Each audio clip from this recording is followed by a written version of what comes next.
The Dennis Day Show returns to the air at this hour the first week in October. Remember, the Dennis Day Show beginning here October 7th. Presenting Joel McCrae in Tales of the Texas Rangers. On stage tonight, transcribed from Hollywood, another in NBC's parade of exciting half-hour presentations.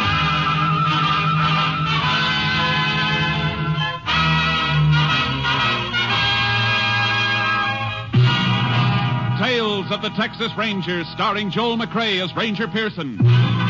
Texas, more than 260,000 square miles. And 50 men who make up the most famous and oldest law enforcement body in North America.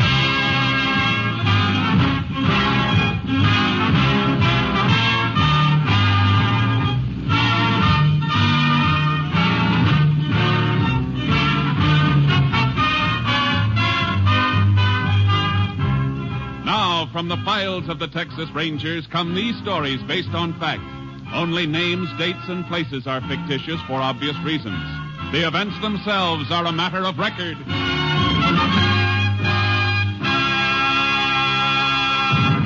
Tonight's case, play for keeps.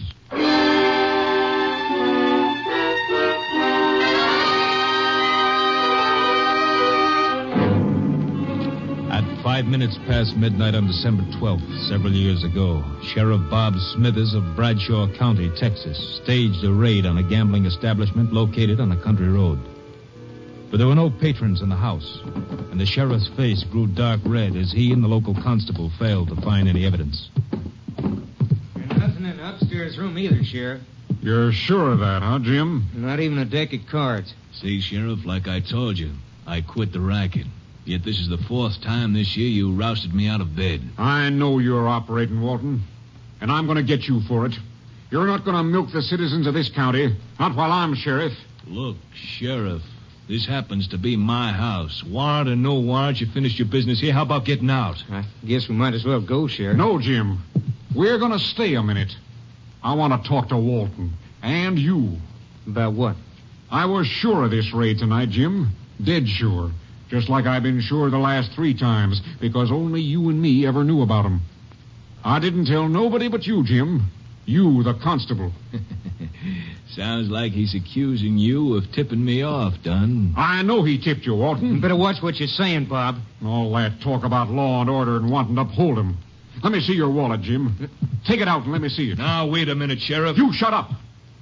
Come on, Jim. I want to see if you're carrying the kind of money an honest man gets for being a peace officer. What I carry on me is my own business. Why, you cheap 2-bit snake. Nothing cheap about a few hundred once in a while. Be smart, Sheriff.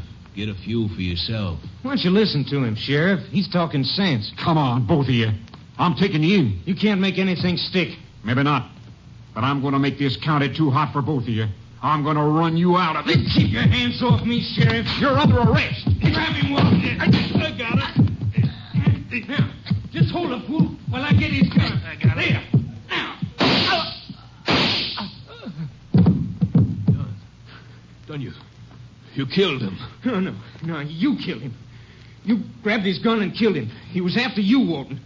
I got a gun of my own, and I'm the constable. You set me up for a frame? Not necessarily, Walton. It's up to you. His body could be moved out of here. What's your play? What do you want? No more chicken mash. 50% of your take, and you can go right on operating. With him dead, you crazy fool? You're forgetting something, Walton. I'm top dog now, and investigating this murder will be my job until a new sheriff is appointed. But I don't think I'm going to be able to solve it.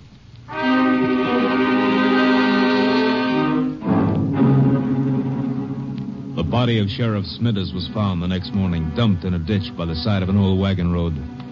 During the next few days, Constable Jim Dunn conducted a seemingly honest but fruitless investigation, even following the efficient peace officer's routine of making use of the state lab facilities at Austin. But citizens of Bradshaw were not satisfied, nor was the editor of the Bradshaw Times. Clippings of his editorials were on file with Captain Stinson of the Texas Rangers, and the captain sent for Ranger Jace Pearson. You want to see me, Captain? Yeah, Jace, sit down. There's no acting sheriff appointed by the court of Bradshaw County here, Jace. I think you better take over. About the killing of Sheriff Smithers? Mm-hmm. I'd like to. I knew Smithers. See, that's right. You worked with him about 5 years ago. When he first took office, cleaned that county up in 3 months and cleaned it good. Well, it doesn't look like it stayed clean, Jace. Not according to this editorial clipping from the Bradshaw Times. I've read it. It's going to be a tough one, Jace. No clue to the killer, and the trail has had a couple of days to cool off. Well, then I better get going before it gets any cooler. You'll hear from me. Jace? Yeah, Captain? I just want to remind you, whoever did it doesn't hesitate to kill a man wearing a badge.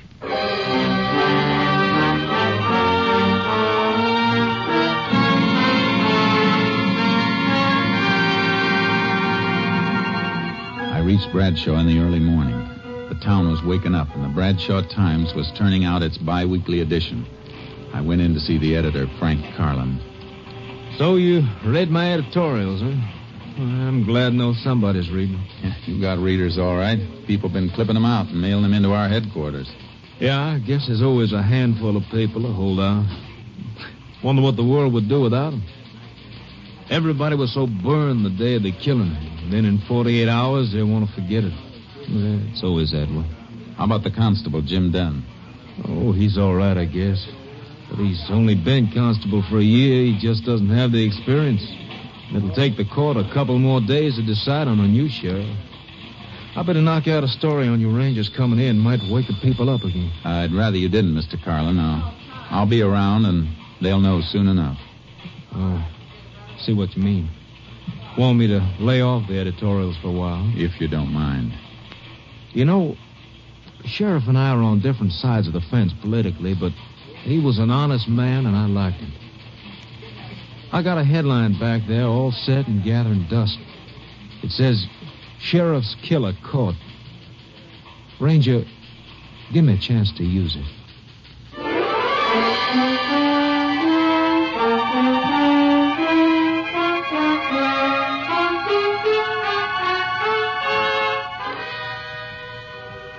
I found a place to park my horse trailer and put charcoal in a pasture.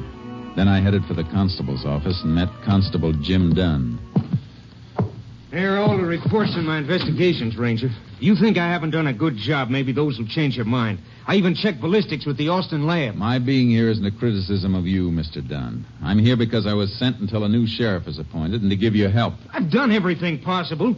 I've questioned almost 100 people. I've checked alibis on more than a dozen possible suspects. It's all there. Yeah.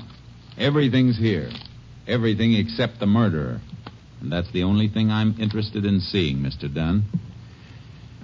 A little cooperation between us might clean it up. I'm sorry I blew, Ranger. It's been getting under my skin. This murder could have been committed by anybody. Some bum from a hobo jungle, some drunk, anybody. We can't arrest anybody. We've got to arrest somebody. Somebody definite.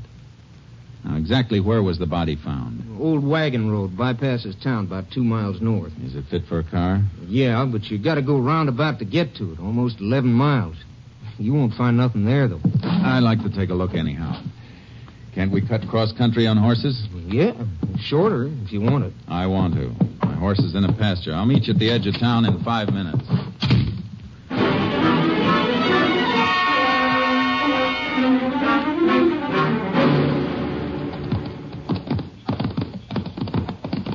The body was found just a little further on. You can see the road now. Not much of a road left. No use for it anymore. Sheriff must have had some reason for using it if he came way out here. Yeah, here we are. Oh, boy. Oh, charcoal. Oh, boy. The sheriff's car was found right over here by the side of the road. Where was he? Lying right beside it. Been dead about 7-8 hours when he was found. Who found him? Cowpoke looking for some strays. That's lucky. Otherwise, the body might have been here for a few days or even weeks before somebody came across it. Yeah. You get pictures of the position of the car and the body? Of course I did. Anything else? Yeah. Any exhibits, casts of footprints, anything like that? No. When I got the call, I brought a bunch of men out with me. I was excited, and I didn't think to stop them from tramping around. I can see why you'd be upset. Well, if there was anything to find, it's a cinch it isn't here now. Weather would have wiped it out if your men hadn't. You want to go back to town? Yeah. I want to look at the car. Get up.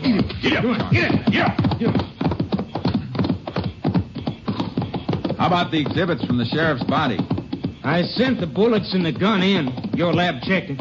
Verified it was the sheriff's own gun. I'm talking about the clothes he was wearing. You got those, haven't you? Sure I got them. I got all the evidence there was. You should have sent it all in. I want to look at that stuff, too. Well, let's step it up. Come on, Charlie.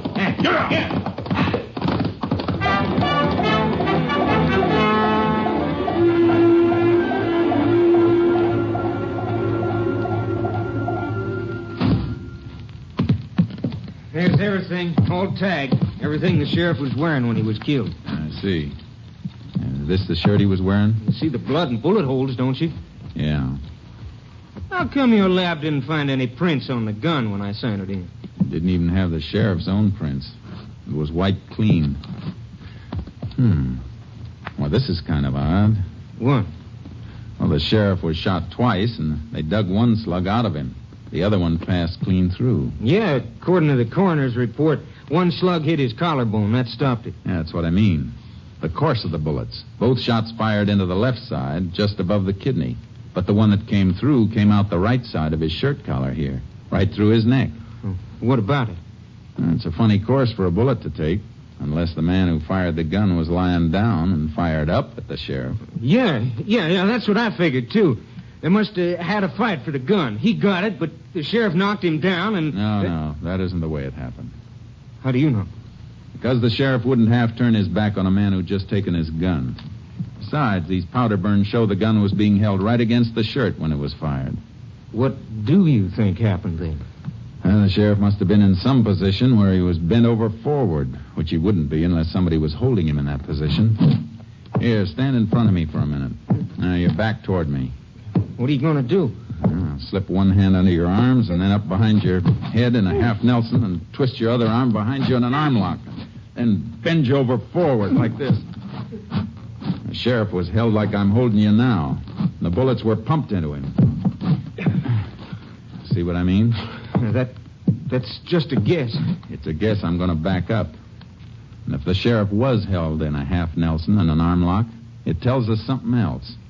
That there were two men in on the murder, unless the killer had three hands and used the third one to fire the gun. That's pretty smart figuring, Ranger. Only because it's the kind of figuring I've been doing for a long time.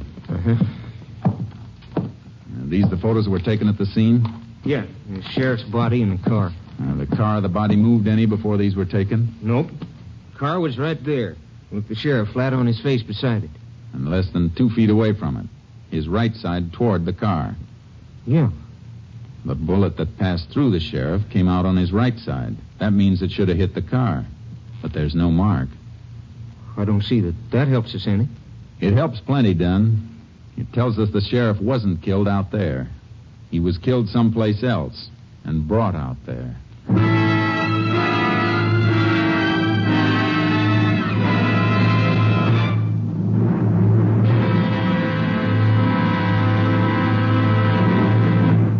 You are listening to Tales of the Texas Rangers, starring Joel McCrea as Ranger Jace Pearson.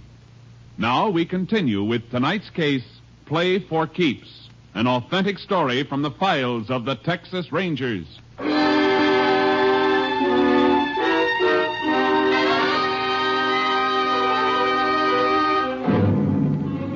I knew that Sheriff Smithers had been killed by two men, that his body had been moved after the killing, but it wasn't nearly enough. It was evening before I figured out my next move, a move I didn't like to make.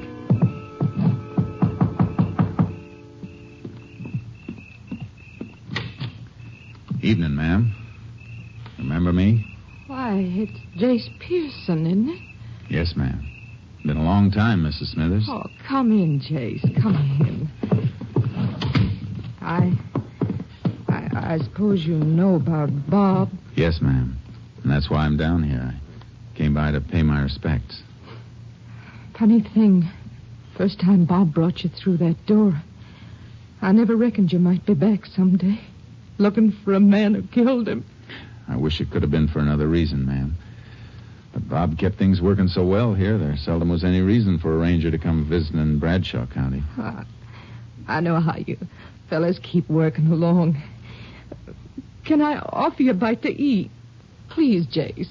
Well, that'd be real fine, Miss Smithers. I knew it might help her and me if she could keep a little busy with her hands doing woman things in the kitchen. And I tried to eat, but kept remembering the man who'd sat across this same table from me 5 years before. Big, honest, stubborn, and unafraid. It's mighty nice of you to stop by, Jace. Bob would have been happy to see us sitting here again. He always said a man with a good appetite was right with the world. Ma'am, I guess Jim Dunn has already asked you, but do you have any ideas about who might have killed Bob? Oh, no. Everything went so well for a few years. All I know is the last year or so, Bob was upset about gambling. He after anybody in particular? A man named Walton, Lou Walton, has a big house on the South Road out of town. Bob always says it was a gambling house, but he could never catch Walton. You mean he raided the place? A couple of times. Last time was the night he was killed. Dunn didn't tell me about that. Bob was killed after he left there. Walton's, I mean. Dunn said they didn't find anything, so Bob started back for town. But he never got home. Mrs. Smithers, I have to ask a favor. A favor I don't like to ask. I want to help, Jace, every way I can. I want your permission to have Bob's body exhumed for further examination. Is it necessary? I'm not satisfied with the examination that was made here. All right, Jace. I'd like to have a more thorough examination made for headquarters. I'm sending them the clothes Bob was wearing for lab check, and I don't want anybody to know about it for now. All right. You're going to get him, aren't you, Jace? I'm going to try awful hard, ma'am.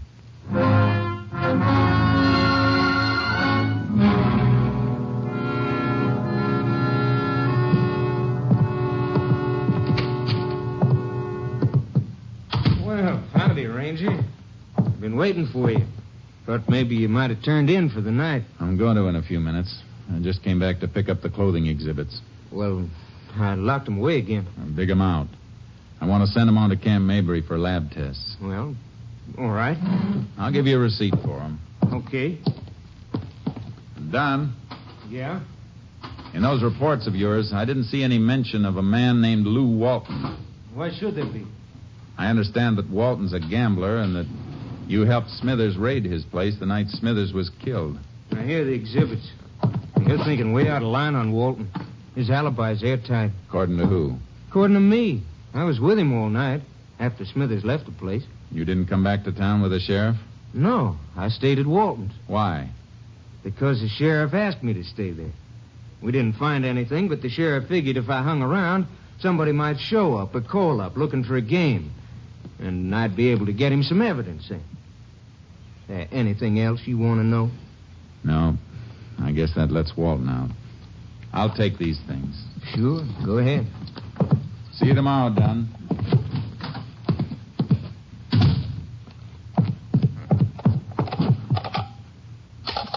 Number, please. Oak Hill, 243. Moment, please.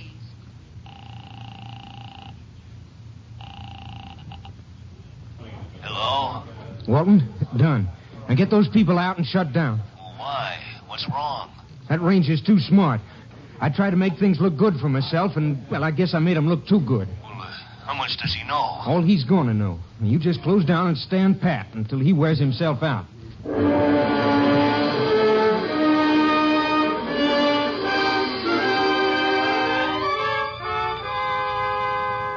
The sheriff's body was dug up and the examiner's report sent on to Austin. Headquarters also had the exhibits I'd gotten from Dunn. By late afternoon of the next day, Captain Stinson telephoned me long distance. Got a complete report from the lab, Jace. Go ahead, Captain. You were right about the position of the body when the shots were fired. Autopsy report shows the organs were pierced in a manner that'd be possible only if the sheriff were bent over forward. Good. Anything else? Yeah. That shirt you sent up. Lab thinks Smithers was killed indoors. Why? Some lint stuck to the blood and held when it dried. Analysis indicates it comes from a fabric used in expensive carpeting. Violet color. Thanks, Captain. That may be enough to wind this up.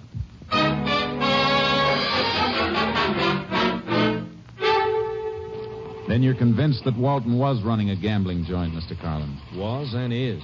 I'd swear to it. But nobody's been able to prove it. You know how suckers are. They lose their shirts and keep their mouths shut. Think they're in on a smart thing, and they help the racketeers to cover up. Then Walton must have been tipped off that he was being raided. Part of the racket. They pay off and get tipped off. You ever been in Walton's house? No. You know anybody who has been there?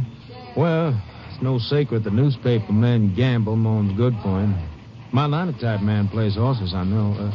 Pete. I'll be there in a minute. Howdy, Ranger. Howdy.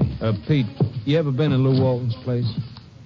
Oh, come on, now don't stall. Tell her, Ranger. It's important. Well, yeah, I've been there once or twice. I only want to know one thing. You notice any carpeting in the house? Carpeting? Oh, sure. The house is like a palace. Wall-to-wall carpet all over the place. What color? Well, it's a kind of a purple, I'd say. How about saying violet? Yeah, I guess that's what it's called. You got something, Ranger? Yeah. I'm going to wake up the nearest judge and get a search warrant for Walton. You better brush the dust off that headline you told me about. I think you're going to get a chance to use it.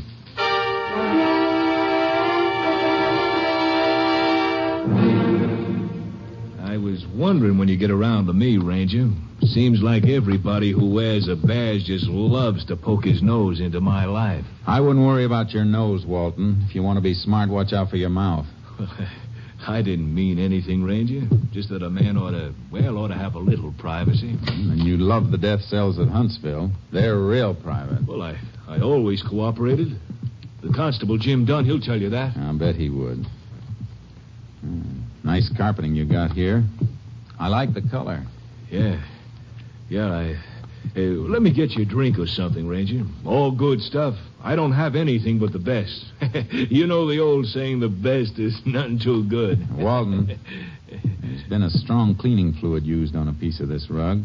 And one spot faded just a little. Well, I spilled some wine. I had a party one night. The night the Sheriff Smithers was here last? No, before that. Oh, that's right. I forgot. Nobody was here the night Smithers came. No, nobody. The constable, he stayed. Stayed most of the night after the sheriff left. Yeah, so he told me. Let me show you the rest of the house. Upstairs. No, thanks. I just want to look at the walls in this room. Sure pretty.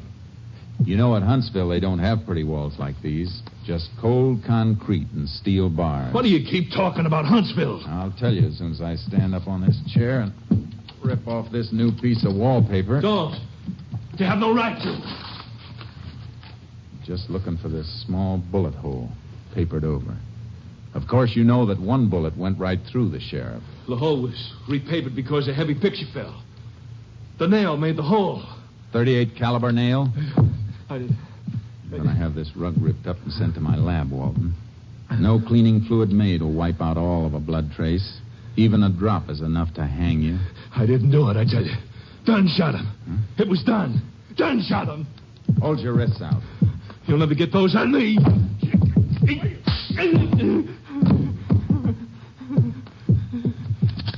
You bet wrong this time, gambler. Now get up. I'm taking you in.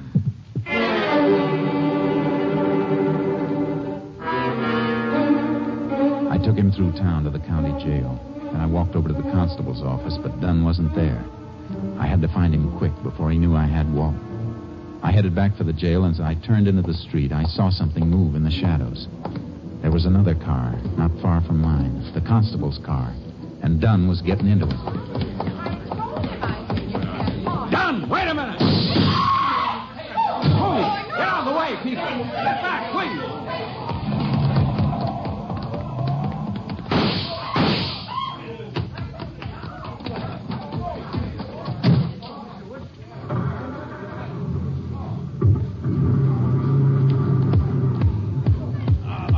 Punctured my tires. Unit 10 to KTXA. Unit 10 to KTXA. KTXA to Unit 10. Go ahead, Unit 10. Unit 10 convinced Constable Jim Dunn is subject sought in killing of Sheriff Smithers, Bradshaw County. Attempting getaway headed north on State Highway 19 from Bradshaw. Alert Highway Patrol and all units for complete roadblock of area. Order no further radio communication. Subject in Constable's marked car equipped with shortwave receiver. Will do, Unit 10. Unit 10's car out of commission. Will attempt to commandeer another car for pursuit. Unit 10, 10-4. KDXA, Austin.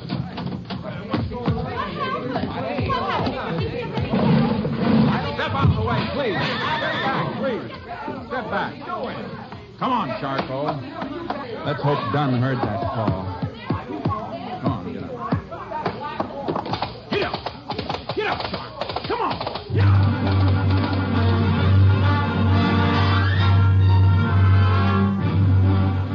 I had to gamble. The last part of my call had been a plant I wanted Dunn to hear. He'd know he couldn't get more than 15 or 20 miles before he was blocked unless he took some back road. And I'd seen him take a north turn out of town toward the wagon road he dumped the sheriff's body on. It was 11 miles for him by car, 2 miles cross-country for me. I raked Charcoal all the way, reached the road, and rope-dragged a couple of dead logs across it. We finished just in time. I heard the whine of a car coming over the rise in the rough road as the first glimmer of the headlights stabbed the darkness. I tied Charcoal back in the trees and dropped in the brush to wait. This is the end of the road, Don. Don't try backing up.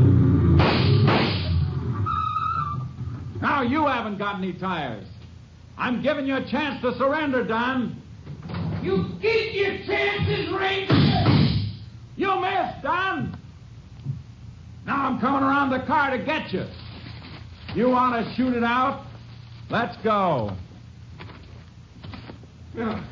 Wait a minute. No, Ranger. You don't shoot.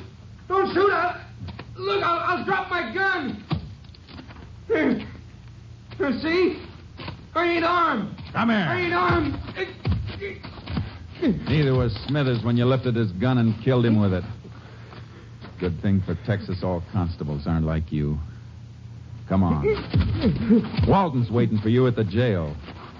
Looks like you'll be partners again at Huntsville.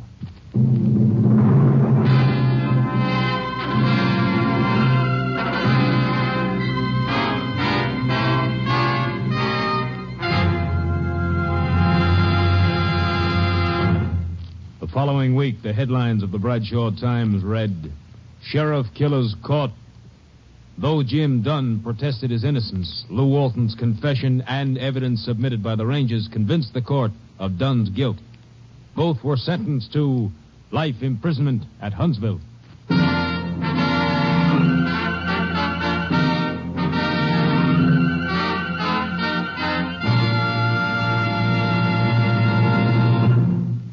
This is Joel McCrae. In the 125 years since their organization was founded, the Texas Rangers have written many new pages into the history of law enforcement. With only a handful of men and a vast territory, they have never failed to live up to their slogan, first to advance, never retreat. That is the creed a Ranger follows. And they have a belief that was impressed on me by one of their officers, a belief that often brings them victory over tremendous odds. In the words of the Texas Rangers, a man who is wrong can't stand up to a man who is right and keep on coming. Next week, we'll bring you another exciting case taken from the files of the Texas Rangers. Hope you'll be listening. Good night. Next week, Joel McCrae in another authentic reenactment of a case from the files of the Texas Rangers.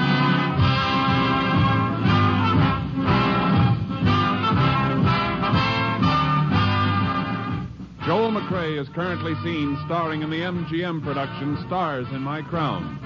This story was transcribed and adapted by Joel Murcott, and the program was produced and directed by Stacy Keach. This is Hal Gibney speaking.